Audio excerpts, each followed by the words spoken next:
Assalamu alaikum wa rahmatullahi wa barakatuhu.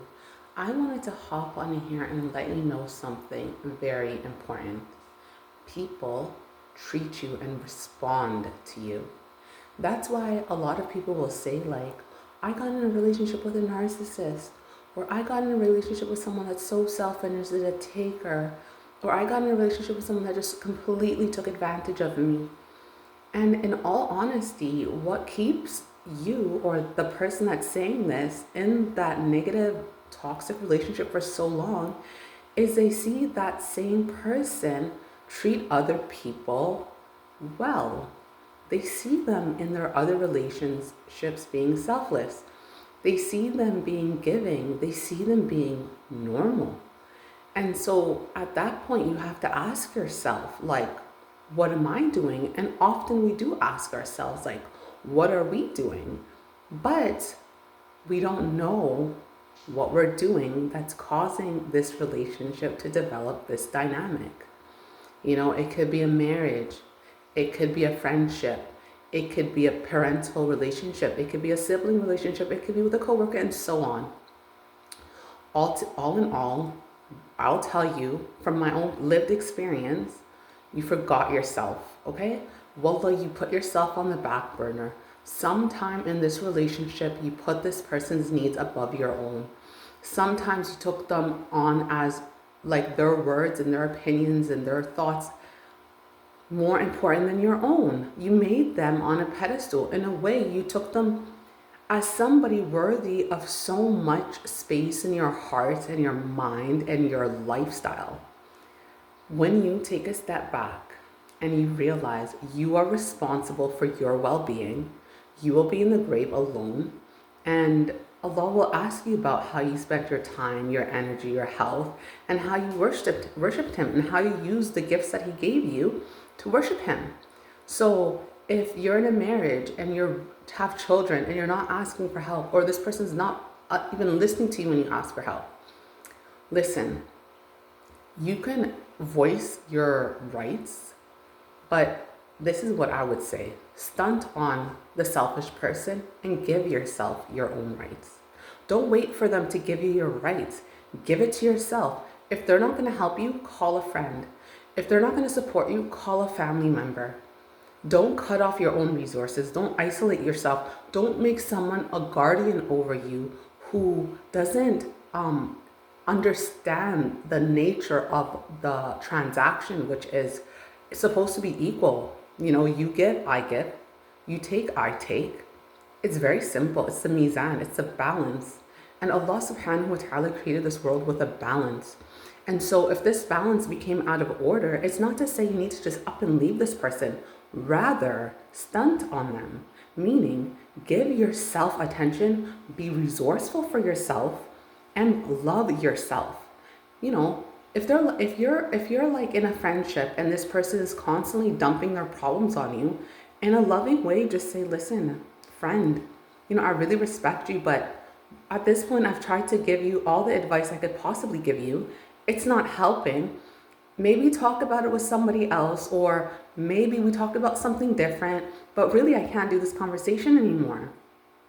It's that simple. You don't have to be rude. If you have a parent or a coworker or someone in authority over you, overworking you, draining you, it's time you start to say no in the politest, most aggressive way possible.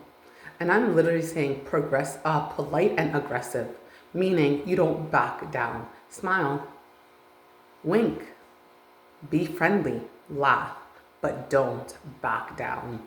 Do not agree to disrupt your well-being to make somebody else happy, because you're worshiping them in a way, because Allah did not design us to be overworked. That disrupts balance. Then you're going to go to your other relationships tired, and you might then be taking more for somebody else, complaining, backbiting. And complaining without looking for a solution is considered backbiting in Islam. So look for solutions when you talk. And remember, stunt on the selfish. Don't leave them. Stunt on them by being self-preserving, okay? Self-preserving. Pour all the love you're pouring into this person into yourself. and in the politest way tell them, listen, hun, or dear, or whoever, but I'm a little busy now. It's just a busy season in my life. Let's take a little bit of time. And they'll realize that you're not that like that.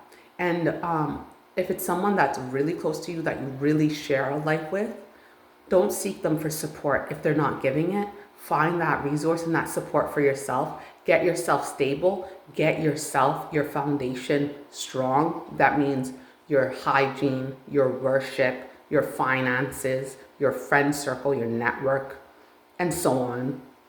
Your beauty. Take care of your foundation. Do not give anybody control over your foundation.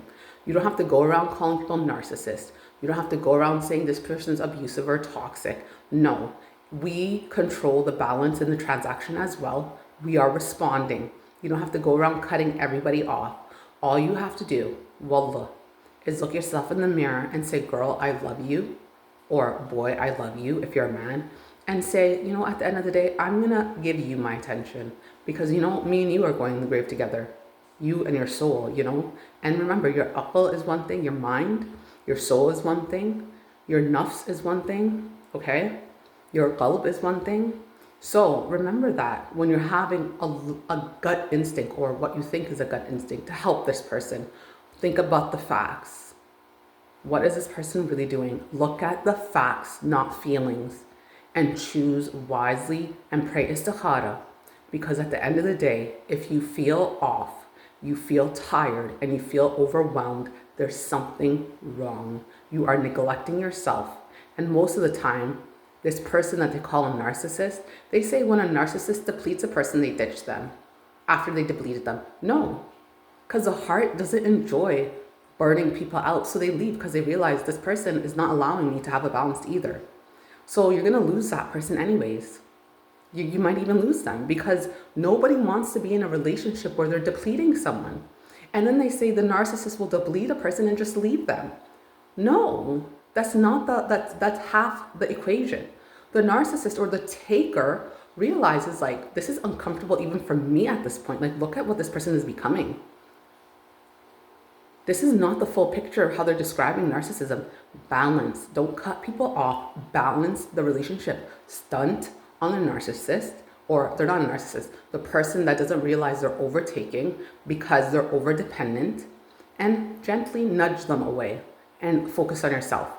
And then when you're balanced and you're strong and your foundation is strong, those things that I mentioned, your hygiene, your beauty, your friendship circle, your money, your spirituality, your education level, like everything about that makes you a stable individual, once that's strong and you independently hold it, slowly invite them back to your life and put up boundaries for your time, energy, wealth, and so on. It's not about just cutting people off. Be wise. You can't go around cutting everybody off. Okay, I hope that was a good reminder. I will talk to you another time, and Ramadan is around the corner. May you have a blessed one.